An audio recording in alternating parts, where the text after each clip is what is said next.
un verdadero placer para la Fundación para los Derechos Humanos en Cuba, para su cuerpo ejecutivo, sus directores, para todas las personas que nos acompañan hoy en esta presentación, llevar a cabo un evento que fue largamente postergado y afectado por las dinámicas a las que todo el mundo se ha visto forzado debido a la aparición y el brote del COVID-19. Esta presentación, que es el fruto de un proceso de investigación apoyado por la Fundación y que dio como resultado el libro que con el título La Guerra Infinita se presenta el día de hoy.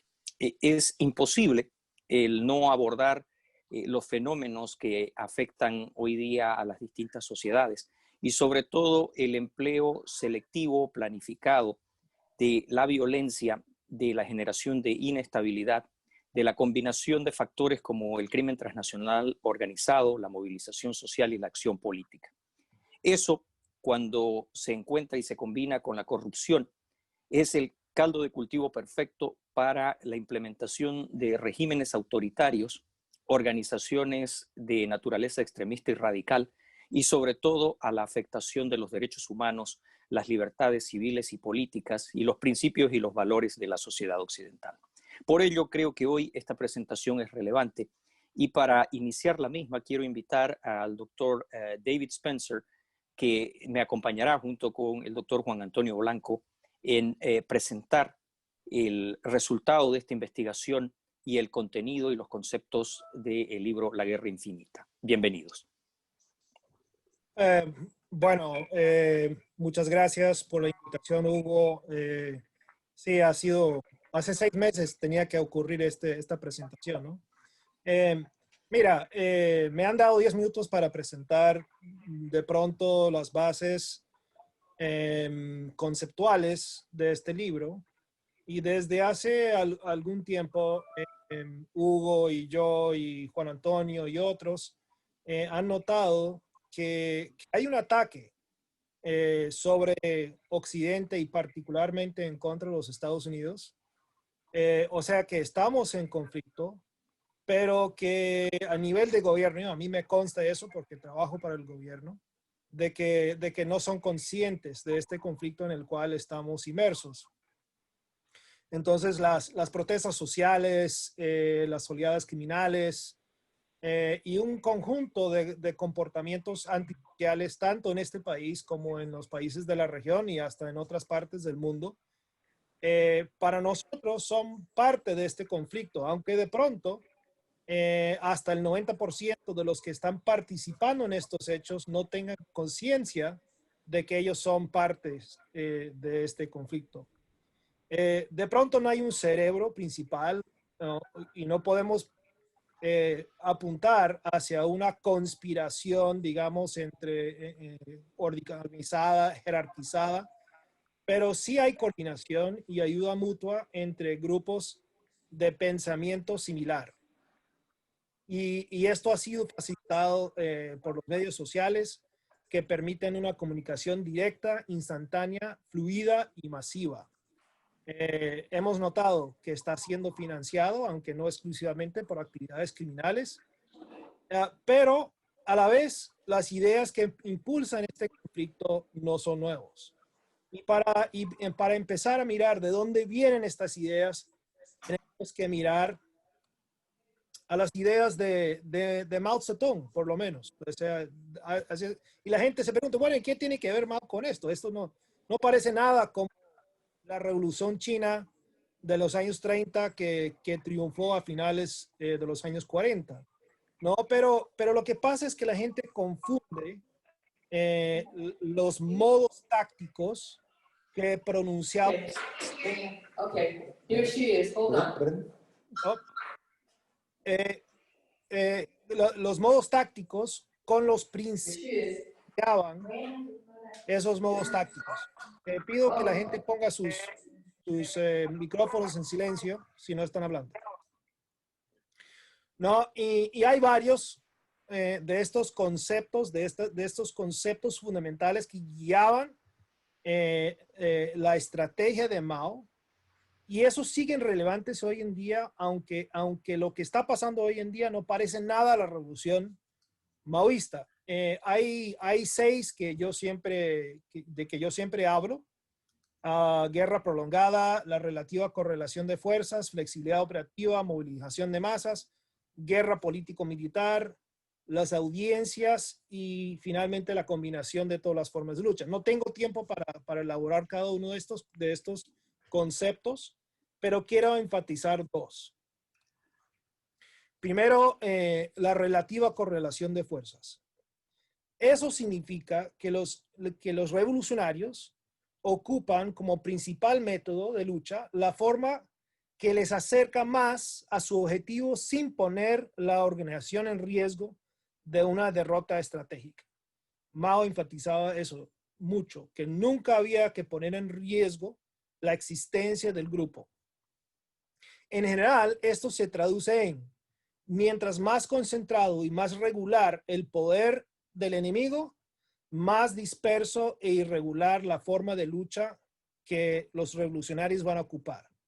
Y mientras más disperso y más irregular el enemigo, más concentrado, irregular la forma de lucha que los revolucionarios van a ocupar. Y por eso, en general, Mao, que estaba pensando en términos militares, hablaba de fases de la guerra de guerrillas, de la guerra móvil y de la guerra de posiciones. Pero lo que no se ha enfatizado suficiente es que esto también aplica a los métodos no militares. Y quien sí desarrolló ese concepto más a fondo fue el ideólogo vietnamita Tron Chinh. Tron Chinh, de hecho, es un apodo que significa larga marcha porque él fue estudioso de la Revolución China y del proceso del maoísmo.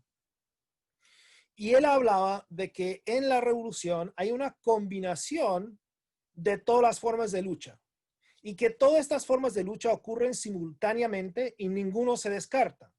La forma que predomina en el tiempo y el espacio depende de esa relativa correlación de fuerzas de que yo hablé en ese momento.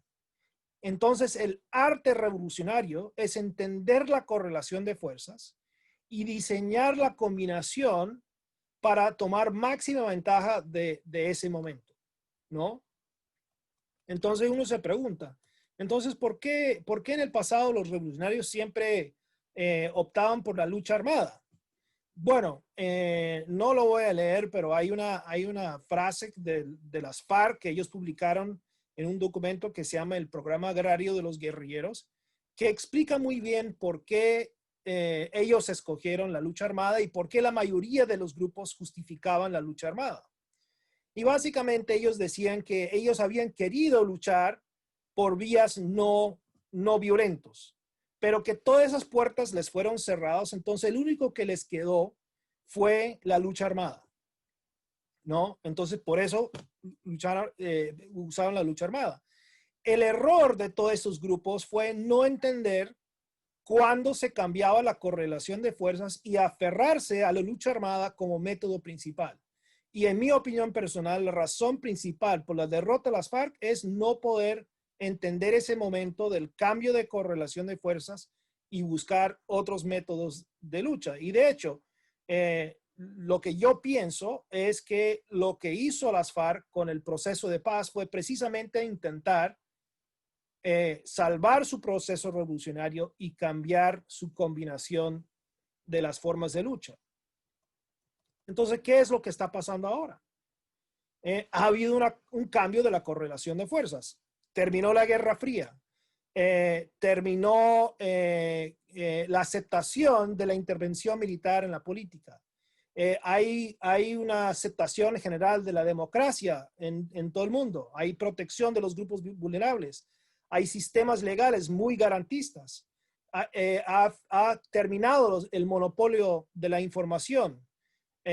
Otra cosa que es importantísimo y lo voy a hablar después es que hay escalas ilícitas de tamaño industrial, ¿no? Que no existían antes. Y también empujándolo hacia nuevas formas de lucha. En Occidente se ha perfeccionado la contrainsurgencia y también el avance y la presencia de tecnologías militares de precisión que han hecho muy costosos la lucha armada. Entonces los tipos han vuelto a pensar cómo pueden luchar contra Occidente de otra forma que toma ventaja de esta correlación de fuerzas. Para mí, una de las obras seminales, obras muy importantes, es el de estos coroneles Wang Xiangsu y Qiao Liang, ¿no? Que se llama La Guerra Irrestricta o La Guerra Sin Límites. Y básicamente es una actualización al mundo moderno de las ideas de Mao y Trongqing.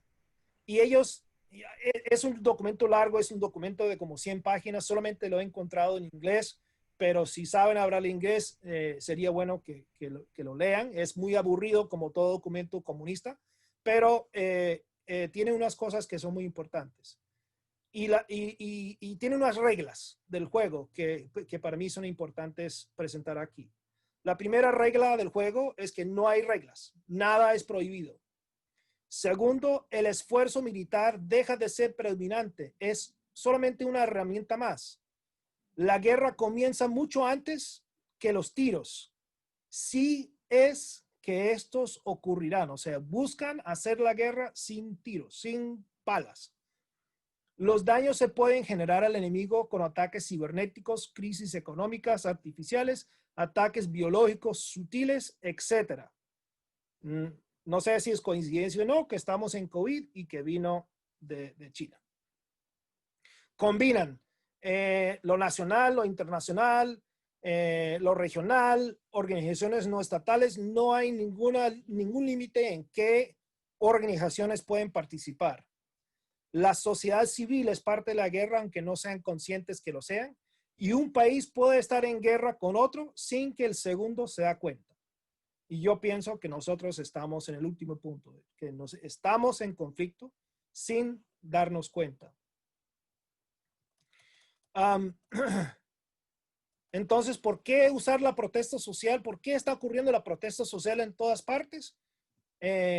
Porque, y no voy a extenderme porque me han dicho que tengo 2 minutos, principalmente porque la correlación de luchas permite este tipo de lucha, ¿no? Y que esto nos lleva más cerca al método de cambiar los sistemas políticos sin poner en peligro la organización revolucionaria. Unos puntos muy importantes, y es que cada vez el dinero ilícito es más y más importante para financiar estas actividades. No es la única fuente de dinero, pero cada vez es uno más importante. Si en el pasado el lema era, y lo dijo Mao, el poder político proviene del cañón de un fusil, yo diría que el lema de hoy, aunque nadie lo ha dicho, es el poder político proviene del dólar ilícito. Y donde hay dólares ilícitos, hay actividad política que tiende hacia la destrucción del sistema occidental del gobierno. ¿El fin cuál es? El fin ya no es que columnas guerrilleras se desfilen por ciudades capitales, ¿no? El fin es buscar a través de la protesta social u otros métodos similares, crear una crisis de gobernabilidad y que esta crisis de gobernabilidad lleva a gobiernos de transición que terminan en gobiernos autoritarios, en este caso, gobiernos socialistas. Y como se me acabó el tiempo, pues ahí voy a terminar y estoy abierto a las preguntas que ustedes pueden tener después de las presentaciones de mis colegas. Muchas gracias. Muchísimas gracias, apreciado David. Como ustedes podrán haber apreciado, la presentación del doctor Spencer sienta las bases de los conceptos que se han desarrollado y de por qué este tema es tan relevante en función a lo que hemos visto en el pasado reciente y continuamos viendo en eventos de absoluta actualidad. Para darle continuidad a la presentación, invito a el doctor Juan Antonio Blanco, director ejecutivo de la Fundación y coautor de este trabajo, para dar continuidad a la presentación.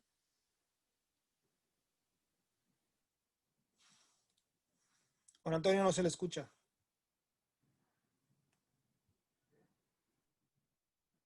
Juan Antonio, tienes que desbloquear el micrófono. Ahora sí. Seguí las instrucciones de mi comandante en jefe y apagué el micrófono cuando David pidió que apagáramos los micrófonos. Decía que me corresponde como director de la fundación explicar por qué una fundación que tiene por nombre de derechos humanos está involucrada en estudios que aparentemente son de naturaleza geopolítica e incluso militar. En parte se debe, sin duda alguna, a la visión fresca que nos trajo Hugo Achá cuando se incorporó a trabajar a la fundación como director de investigaciones, y esos son temas que él venía llevando ya en la Universidad de Defensa en Washington, pero también por otra lógica interna que se venía abriendo pasos entre nosotros, y es la siguiente. Nosotros veíamos ya desde el 2017 con mucha claridad que había ocurrido, como resultado de la alianza entre Cuba y Venezuela, había ocurrido un cambio en la naturaleza de ambos regímenes, una especie de mutación del ADN en la naturaleza de ambos regímenes. Se había constituido una suerte de empresa criminal transnacional que nosotros hemos dado en llamar Estado mafioso regional, en la que los centros principales son La Habana y Venezuela, pero que tienen también un conjunto, una especie de universo que gira en torno a ellos, donde estaba la Bolivia de Evo Morales, todavía la zona de Cochabamba, de Chapar específicamente, que está bajo control criminal. En otra época también la zona que controlaban los narcos dentro de Brasil. Y esto nos obligaba a empezar a mirar la realidad cubana y las violaciones a los derechos humanos en Cuba desde una perspectiva renovada. Algunos de ustedes recordarán un libro que se hizo famoso en los años 60 sobre los paradigmas y las revoluciones en las distintas ciencias. Fue escrito por Thomas Kuhn en 1962 y fue un éxito.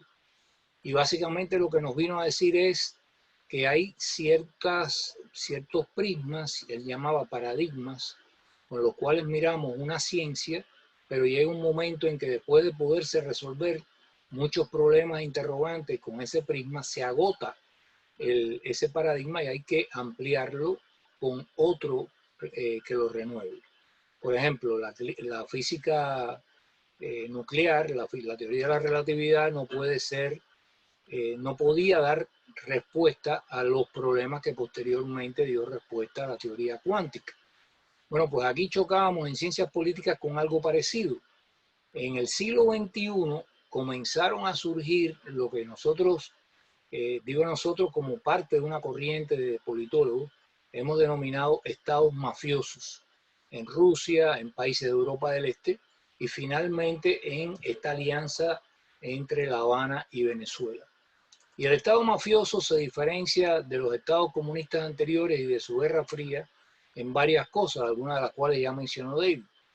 Una es que existe una nueva confrontación global, existe una guerra no declarada, como decía David, contra los países occidentales y las democracias occidentales, pero ella ya no se basa en el interés que tenga un bloque de países como era antes el comunista en ampliar su área de control e influencia, añadiendo nuevos países al bloque desde una perspectiva ideológica.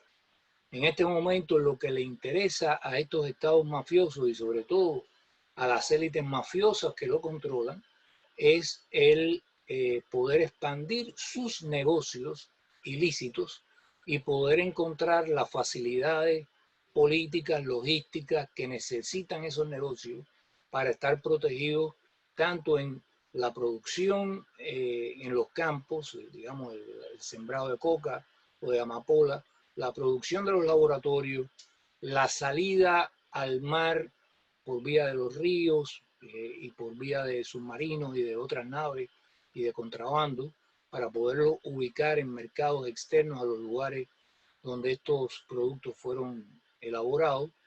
y eso requiere de rutas de narcotráfico, rutas de minerales ilícitos extraídos en minerías clandestinas. Y eso supone la colaboración de otros gobiernos corruptos o de personas corruptas en otros gobiernos que entran a esa alianza con los países mafiosos, los estados mafiosos principales. Un estado mafioso no es otra cosa que un lugar donde una élite se apropia de las instituciones del Estado y las pone a trabajar en su propio beneficio, las sitúa al margen de toda fiscalización nacional o internacional y se desentiende, a diferencia de los estados comunistas que guardaban en eso una cierta norma para procurar la cooptación de la población, se desentiende de las necesidades básicas de la población. O sea, dicho de otra manera, le interesa poco si los servicios de salud sobreviven o no, si hay medicamentos o no, si hay alimentos o no.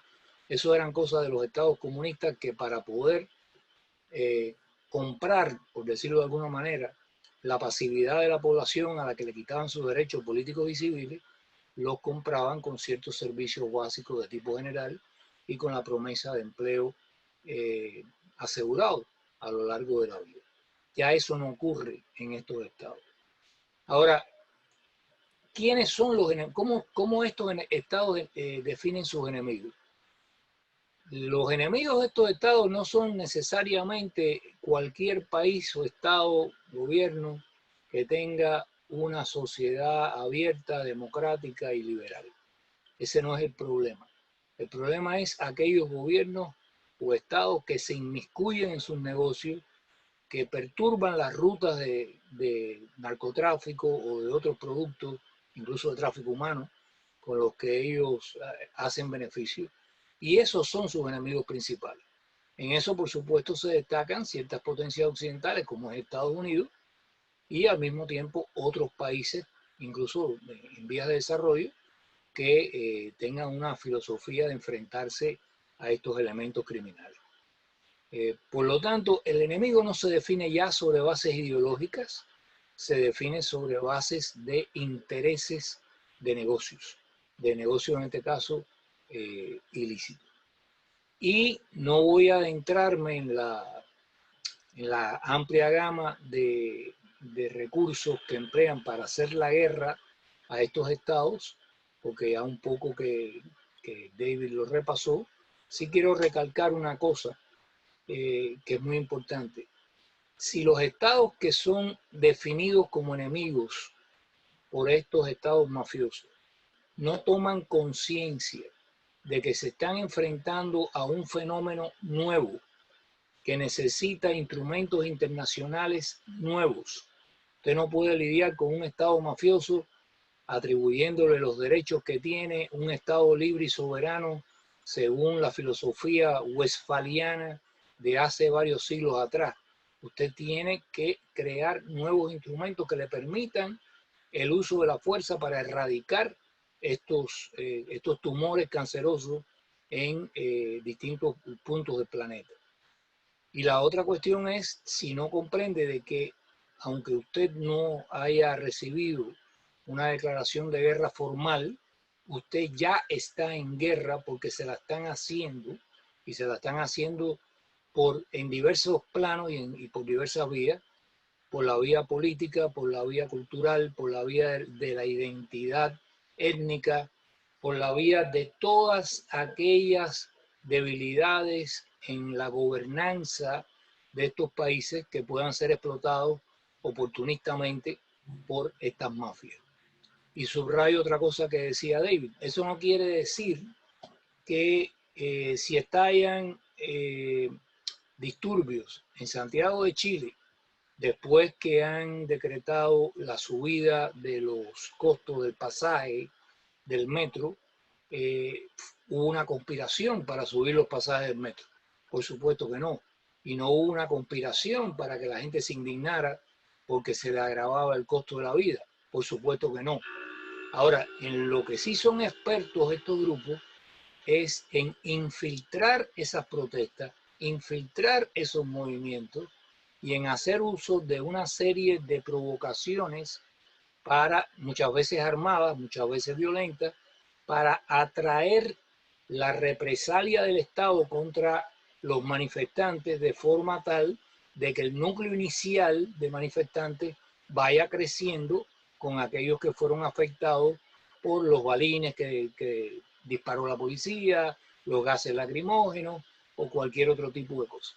Ahora, el que crea que a 24 horas de decretarse un aumento en las tarifas del metro de Santiago de Chile, fueron quemadas por casualidad, por pura coincidencia, 16 estaciones de metros, sincronizando los ataques a la misma hora y utilizando el mismo dispositivo incendiario, lamentablemente está totalmente equivocado. O sea, para eso se requiere una planificación estratégica, entrenamiento previo, logística, preubicación y producción y preubicación de los dispositivos incendiarios, estudio del comportamiento, los mecanismos de seguridad de esas estaciones para saber a qué hora son más vulnerables y otros detalles que acompañan cualquier operación militar. Esa quema de estaciones de metro fue una operación militar programada, no fue un acto espontáneo de indignados manifestantes. Y así lo hemos visto en Colombia, así lo vimos en Ecuador, así lo vimos en Bolivia, donde incluso llegaron a movilizar elementos de la FARC, francotiradores, para meterlos en los disturbios y disparar contra ambos bandos, para asegurarse de que se profundizara el conflicto y la guerra civil en Bolivia. Entonces, estas son cosas que en la medida en que la prensa no le presta atención, en la medida incluso en que los circuitos académicos lo ven como, o muchos circuitos, no todos, pero los ven como teorías conspirativas de la derecha vinculada a intereses imperialistas o todo lo que se desprende del famoso discurso que es elaborado por estos centros de subversión en distintos lugares, pues entonces sucede que muchos incautos, muchos ciudadanos que tienen la legitimidad para protestar y el derecho de protestar, y están amparados en leyes para eso, son víctimas de este tipo de conflictos que son generados por provocadores por ambos bandos.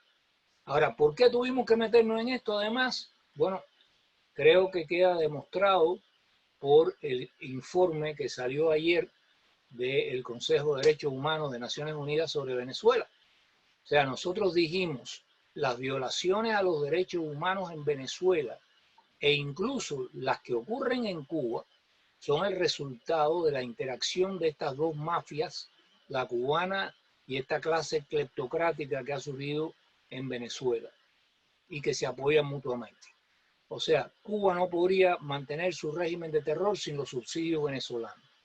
Y Venezuela no podría seguir torturando como lo ha hecho hasta ahora en las mazmorras del SEBIN si no tuviera la asesoría del Ministerio del Interior y una fuerza armada especializada de las Fuerzas Armadas Revolucionarias de Cuba en territorio venezolano para proteger al país de cualquier intento de la oposición por derrocar esa dictadura que además es mafiosa. Entonces, esas son las razones que nos han llevado a estas investigaciones. Primero publicamos el libro llamado Cubazuela, Crónica de una invasión, y creo que pusimos el dedo en la llaga porque se hablaba de evitar una invasión en Venezuela cuando la invasión había ocurrido ya desde hacía tiempo por parte de Cuba. Y este libro magnífico que se ha convertido casi en un manual de texto en muchas unidades militares, tanto en Estados Unidos como en América Latina. Así que eso es lo que tengo que decir y agradezco a Hugo haber organizado primero la investigación, luego el webinar. Muchísimas gracias, apreciado Juan Antonio. Para ir cerrando conceptos, simplemente puntualizar algunos aspectos. Primero, estamos lidiando con un fenómeno que está entre nosotros. No es una cuestión de voluntad. Estamos en guerra. Occidente está en guerra. las sociedades occidentales, sus principios, sus valores, sus sistemas de gobierno, su concepción filosófica de vida en sociedad. La coexistencia pacífica está en guerra. Este modelo, este híbrido que se ha creado, que ha nacido de la comprensión cabal de los principios que David señalara, de los principios que Lenin pergriñó hace mucho tiempo atrás, de que todas las formas de lucha son válidas, de que todo lo que lleve adelante la, entre comillas, revolución está justificado moralmente. Estos conceptos que han sido comprendidos finalmente por actores que se dejaron encerrar en un nivel de ortodoxia o marcos ideológicos y que los han abandonado totalmente, están hoy sumamente activos. Estados que comprenden esta situación, Irán, China, la Rusia de Putin, Venezuela, Cuba, hacen un uso masivo de este nuevo modelo. Y en este nuevo modelo se combina la capacidad de la movilización social que ha descrito Juan Antonio, la infiltración de demandas legítimas de conflictos sociales que pueden tener una base justa, la acción política que, movilizada por ese dólar ilícito del que habla David, es capaz de cooptar sistemas políticos íntegros, organizar partidos políticos si es necesario, comprar elecciones si es necesario, adulterar sistemas completos de monitoreo y conteo de votos si es necesario, infiltrar de manera cibernética los procesos electorales de democracias occidentales si es necesario, y finalmente es también muy capaz de generar violencia. A caballo de las dos plataformas previas se genera una legitimidad para hacerlo, tiene los recursos financieros para desarrollarlo y puede desde provocar una convulsión tan grande como la que sucedió en Bolivia, en Chile, está sucediendo en Colombia, ha sucedido en las calles de ciudades norteamericanas, o puede, llegado el momento, abrir el escenario y las condiciones para una guerra civil. Puede desarrollar operaciones de naturaleza terrorista, puede inclusive desarrollar ataques armados que aniquilen unidades formales de ejércitos de estados westfalianos, por falta de una definición más precisa. Todos estos conceptos están en franco desarrollo. Y como dijo Juan Antonio, el informe de las Naciones Unidas ha ratificado la validez de los puntos del por qué desarrollar esto. Porque este modelo fue el embrión para el desarrollo de esquemas de corrupción tan grandes como la red Odebrecht, que le quita literalmente el pan de la boca y viola los derechos humanos, según los conceptos de las Naciones Unidas, de millones de personas, no solamente en las Américas, sino en el mundo entero. Porque es este el tipo de fenómeno que le permite a un Estado como el régimen cubano traficar con sus ciudadanos y al mismo tiempo, a partir de esas redes, interactuar con el narcotráfico, lavar el dinero, fomentar la inestabilidad, entrenar y adoctrinar a cuadros que envía a diferentes puntos y ser el socio ideal de otros regímenes como los que hemos mencionado. En suma, esta guerra infinita está en desarrollo y Occidente no está preparado aún para confrontarlo.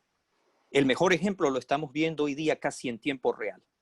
La dinámica de la política norteamericana quiere entender la cuestión de los disturbios únicamente a raíz de la matriz de análisis social. Y hemos podido determinar, y esperamos tanto con Juan Antonio como con David y otros colaboradores, poder entregar un segundo tomo del libro La Guerra Infinita, que demuestra que lo que narrara David, lo que precisara Juan Antonio, por ejemplo, con respecto a Chile, se da también en los Estados Unidos. Algunos elementos que voy a mencionar. La infiltración de la protesta social, el agravamiento de los escenarios de confrontación, la criminalización de los órganos de seguridad del Estado, predominantemente la policía, la presencia de elementos altamente entrenados en el aspecto táctico y doctrinal que realizan ataques puntuales y que al mismo tiempo a través de plataformas muy sofisticadas generan un mensaje que genera intranquilidad, genera ingobernabilidad y genera inestabilidad. En esa falta de capacidad de gobierno se promueve la figura de aquella opción política que es la más frágil a este ataque. ¿Para qué? Para generar el gobierno de transición. El gobierno de transición que permita el tránsito hacia un modelo autoritario que facilite aún más la implementación de este modelo. El no comprender esto es simple y sencillamente cerrar los ojos a una realidad.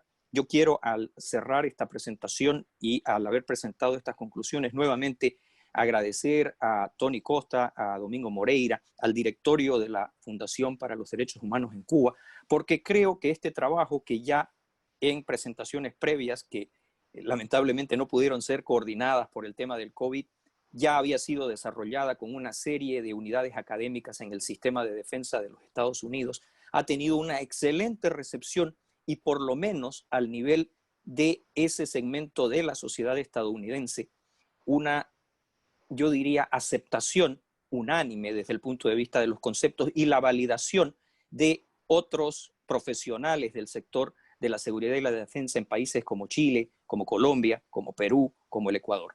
En ese sentido, esperamos seguir contando con el apoyo y el soporte de la Fundación porque creemos que estos son elementos que inciden directamente en la situación de los derechos humanos, no solamente en Cuba, la región, las Américas, sino en todo el mundo. Muchísimas gracias.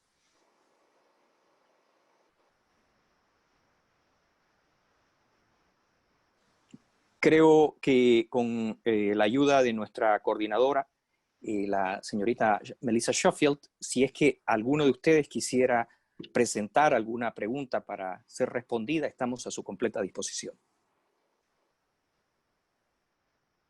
Tenemos ahora la primera pregunta y es ¿cuáles son los ejemplos hoy en los Estados Unidos de ese tipo de hybrid warfare? ¿Alguna preferencia con respecto a cuál de los tres quisieran responder a la pregunta? David Spencer, por favor. Bueno, muchas gracias. Pues hay muchas y los estamos viendo todos los días en nuestra televisión, las protestas en Portland, Oregón, las protestas que hubieron en Miami. No todas las personas que están protestando, pero los grupos violentos que buscan provocar a la policía, que buscan crear situaciones de tensión, como dijo Hugo, en que la policía mate a alguna persona o dañe a alguna persona que puede ser aprovechada para ser, ¿cómo se llama?, enviada por los medios sociales a todas partes. Muy interesante lo que dijo Juan Antonio comparado con lo que pasó después de la muerte de George Floyd. La muerte de George Floyd fue un hecho lamentable y no justifico la muerte de él, pero lo que a mí me llamó la atención, o sea, si lo comparamos con hechos anteriores, por ejemplo, el caso de este muchacho en Missouri, Michael, no recuerdo el apellido del muchacho, pero inmediatamente después de la muerte de ese muchacho, sí hubo protestas violentas, pero estaban muy focalizadas en una sola parte de Missouri. Pero lo que a mí me llamó la atención es que después de la muerte de George Floyd, como era anticipado, hubieron manifestaciones violentas el día después en Minnesota.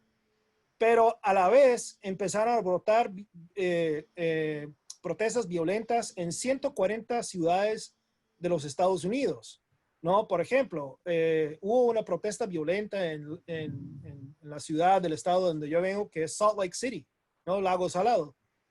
Ahí nunca ocurre nada, o sea, ahí nunca hay protestas sociales violentas, ¿no? Entonces uno se pregunta, bueno, ¿qué pasa aquí? Lo que es evidente es que hubo una coordinación previa, ¿no? Para hacer protestas violentas y solamente estaban esperando el momento para lanzar eso, ¿no? Entonces, no, para mí no fue ninguna coincidencia de que eso ocurriera en todo el país. Eso fue planificado de antemano.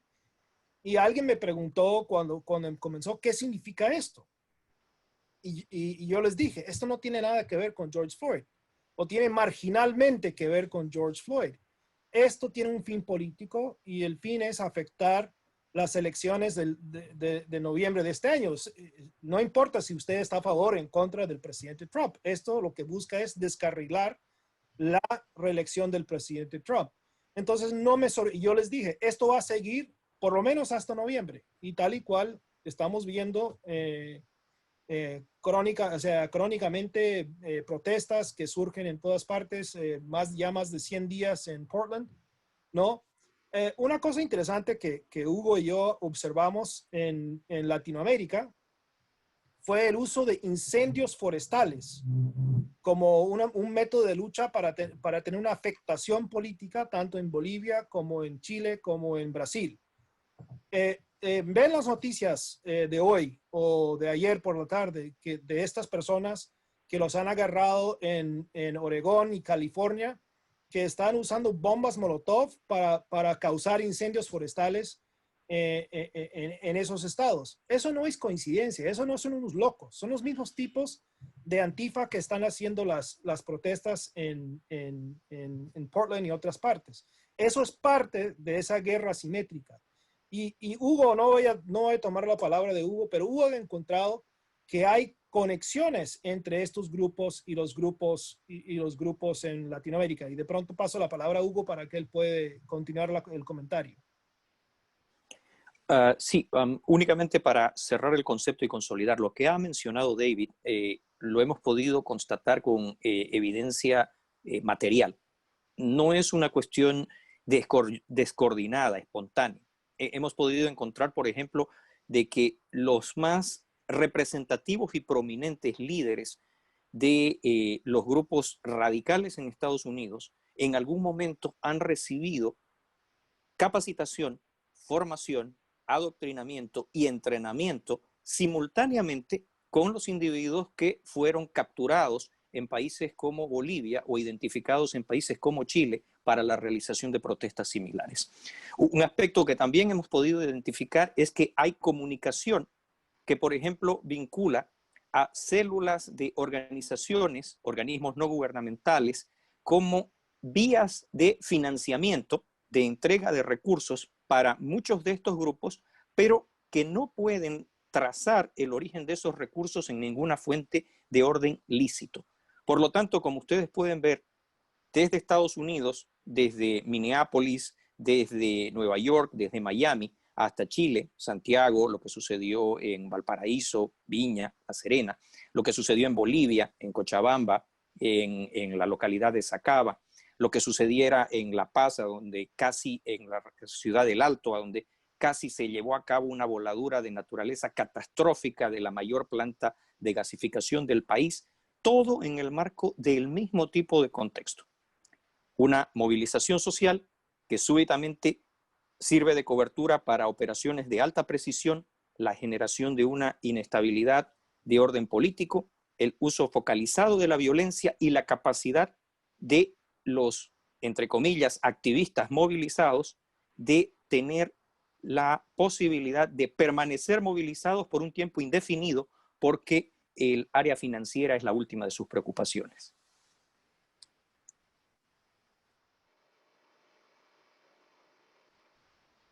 Muchísimas gracias, Hugo. Y ahora tienes dos preguntas más. Ok. La primera es, ¿cómo puede los Estados Unidos luchar contra este tipo de guerra? ¿Y cuáles son las recomendaciones específicas del grupo? Yo trasladaría la primera de ellas en relación a cómo pudiera Estados Unidos o cualquier país de la sociedad occidental luchar contra este tipo de guerra, primero a nuestro director ejecutivo, el doctor Juan Antonio Blanco. Bueno, básicamente son tres cosas. La primera es que tienen que entender, o sea, tiene que hacerse una conciencia en la clase política, pero también a nivel de la población, de qué tipo de enemigo está enfrentando la sociedad abierta, las sociedades democráticas en el siglo XXI. ¿Cuál es su naturaleza? ¿Cuáles son sus objetivos? ¿Y cuáles son sus métodos de operación? Sus modus operandi. La segunda es entender que van a necesitar de una jurisprudencia renovada internacional que fortalezca los instrumentos para poder neutralizar a estos estados mafiosos que han surgido y que están coordinando todas estas actividades y que son los que de una manera o de la otra, por vías ilícitas, también financian a grupos no solamente en América Latina, sino en Estados Unidos. Cuando usted coge, por ejemplo, las declaraciones de las personas que han sido afectadas en distintas localidades de Estados Unidos y también de miembros de la policía en esos lugares, todas sin excepción, cuando le preguntan quiénes son los que estaban incendiando su tienda, quiénes estaban incendiando el parque, todos dicen que son elementos de fuera de esa ciudad, elementos que llegaron a esa ciudad con el propósito de establecer esos núcleos de violencia en la aspiración de que se esparcieran. El otro día a mí me llamó muchísimo la atención que salieron unas fotos de un grupo de manifestantes supuestamente de Black Lives Matter que interrumpieron un almuerzo en un diner en Washington. Y entonces se rodeaban las mesas, increpaban a los comensales y le exigían que levantaran el brazo en apoyo a Black Lives Matter, o evidentemente los estaban coaccionando físicamente porque estaban literalmente arriba de ellos. Digo que me llamó la atención porque reconocí, a pesar de la mascarilla, a una norteamericana que es una vieja relación con la inteligencia cubana y con el Departamento de América del Comité Central, que ha organizado muchos grupos de viajes a Cuba, que ha organizado protestas aquí en Miami y que de pronto estaba metida de líder de esas discusiones de acoso a comensales. Entonces, esto les hace preguntarse a ustedes de dónde viene todo esto. Como fue el caso también que aquí en las manifestaciones en Miami capturaron a un venezolano que tenía varios miles de dólares en cash en medio de la manifestación. Como usted comprenderá, si usted ha sacado dinero de un ATM, usted no se le ocurre meterse en medio de una manifestación con esa plata porque lo pueden asaltar, se la pueden robar. Entonces, ¿qué estaba haciendo esa persona allí? Y otra que salió en la manifestación fue identificada porque llevaba una bandera venezolana en la gorra y después se descubrió que pertenecía a la Brigada Internacionalista Che Guevara y tenía fotos en Caracas retratadas con Maduro. Todas estas brigadas internacionalistas Che Guevara han sido entrenadas por los cubanos. ¿Qué hacía también aquí metida en una manifestación en Miami? ¿Qué función cumplían? Igual que me puedo preguntar cuál era la función de 3 miembros de la Brigada Médica Cubana en el Alto cuando fueron sorprendidos repartiendo dinero en cash en medio de las manifestaciones. ¿Qué hacían esas personas ahí? Después dijeron, no, es que nosotros llevamos el dinero para pagarle a los médicos cubanos. ¿Really? Y te metes en una manifestación con toda esa plata para que te asalten y la vayas a perder.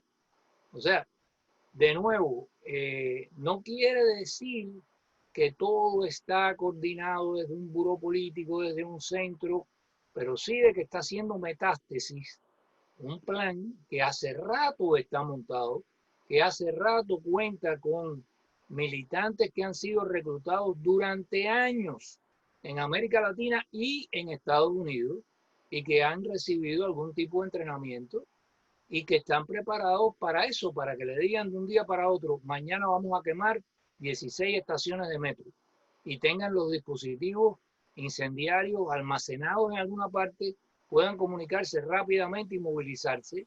Y cuando tienen que ir a otra ciudad, ¿de dónde sale el dinero? ¿Quién está financiando esos movimientos de personas que viven fuera de un estado para que se trasladen a una ciudad que está en otro estado y comiencen a incendiar el downtown? O sea, aquí hay muchas cosas que el sistema de justicia norteamericano, precisamente porque es realmente un sistema de justicia, demora en procesar, investigar, reunir las evidencias. Si algo así pasara en Cuba, habría muchos fusilados ya a esta hora. Simplemente para cerrar ese concepto, en términos de paralelos que no se pueden explicar por la mera casualidad, hay algunas situaciones que deben ser resaltadas. Por ejemplo, la interacción que se da entre elementos con clara preparación y entrenamiento táctico y doctrinal con elementos del mundo criminal. Es muy llamativo como, por ejemplo, y de esto también tenemos evidencia cuando se desarrollaban las protestas en Santiago, se dio una interacción entre elementos de inteligencia predominantemente cubanos, pero también ayudados por personal entrenado de origen boliviano, que cuando conversaron con quienes controlaban el submundo del AMPA en Santiago, pidieron específicamente que se les proporcionase a los elementos más jóvenes, delincuentes básicamente de edades que iban desde los 16, 17 años hasta máximo 20, para que pudieran ser formados en determinados niveles tácticos. La razón explicada en estas reuniones y después recogida por organismos de inteligencia chilenos es que se pudiera confundir a estos elementos cuando desarrollaran la violencia dirigida a la que ha hecho referencia Juan Antonio con estudiantes, para lo cual inclusive se les proporcionaba elementos de la vestimenta habitual de los estudiantes de los colegios de Santiago. Este mismo tipo de elementos que infiltran las protestas sociales que se dieron en el caso de Sencata, que se dan en las protestas en los Estados Unidos, a donde cuando uno empieza a revisar el prontuario de algunos de los elementos capturados que resulta que tienen felonies, que resulta que tienen una serie de antecedentes criminales, es parte también del modus operandi a este nivel del modelo del que hemos desarrollado. La última pregunta yo quisiera trasladársela a mi colega, el doctor Spencer, en relación a cuál cree que sería la mejor defensa que puede ejercer un Estado cuando hablamos de la guerra asimétrica. Mira, primero hay que reconocer que estamos en conflicto. Y yo creo que eso ha sido un trabajo muy duro que todavía no ha tenido éxito. Yo creo que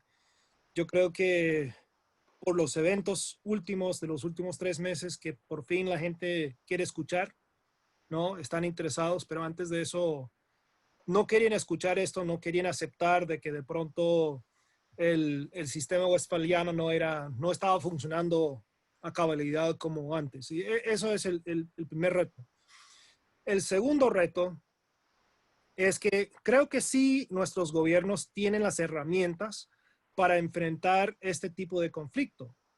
Pero justo estaba hablando hace poco con otro colega, Román Ortiz, que espero que algún día pueda aparecer en este foro, que nuestros sistemas de justicia, nuestros sistemas de acción no militar, no están enfocados en temas de orden estratégico, ¿no?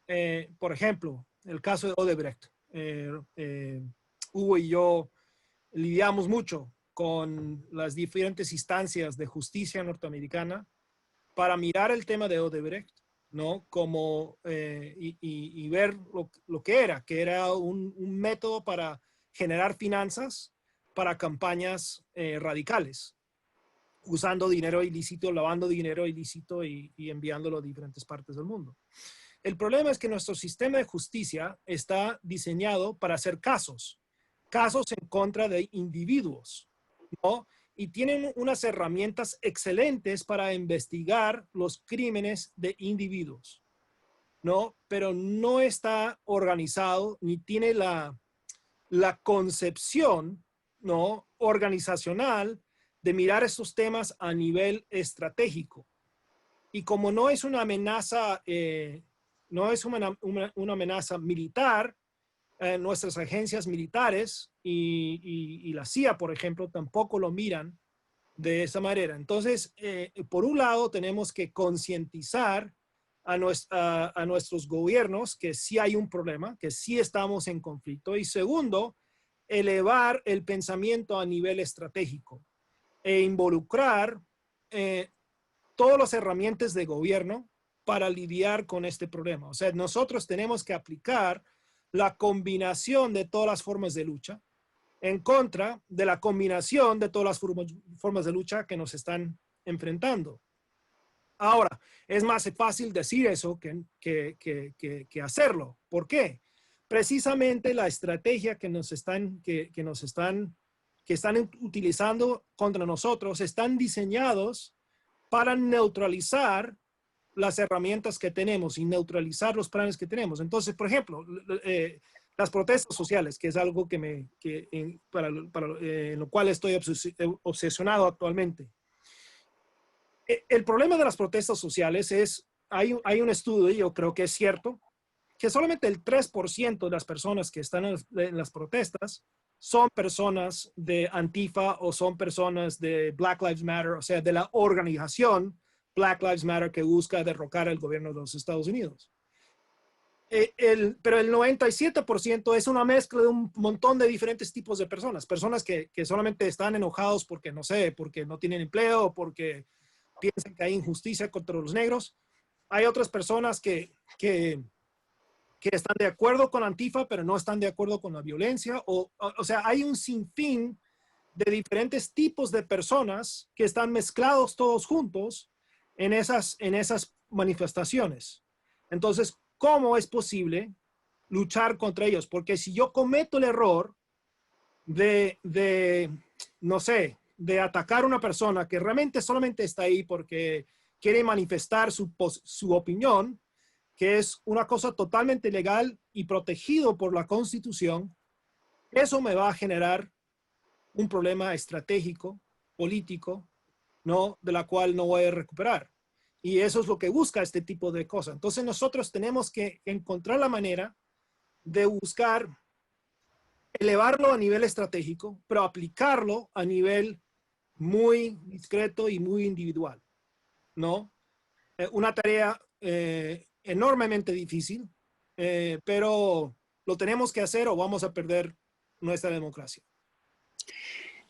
Muy bien, habiendo llegado al límite de tiempo, no quisiera dejar una pregunta que me envía mi muy apreciado colega Álvaro Alba, que se refiere al empleo de los elementos del AMPA.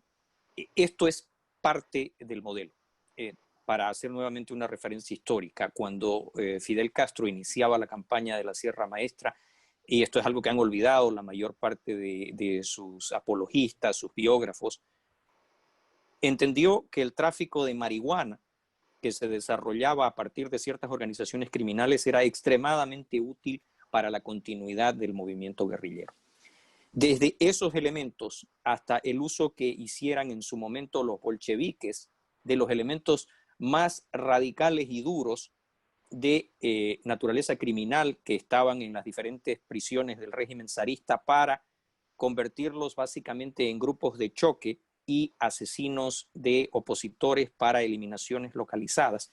Ya están los antecedentes. El problema es que ahora no es la utilización oportunista o eventual de estos elementos, sino es parte del lineamiento estratégico, ya sea porque como en Chile pueden mimetizarse en la principal masa de maniobra, que son las protestas de los estudiantes, o como acaba de mencionar David, porque tienen la capacidad de no poder ser distinguibles cuando son parte de alguna de las manifestaciones, de las protestas que se dan en las ciudades norteamericanas. Creo que con esto podemos dar por concluida esta presentación, agradecerle a todos y cada uno de quienes nos han agraciado y honrado con su presencia e invitarlos.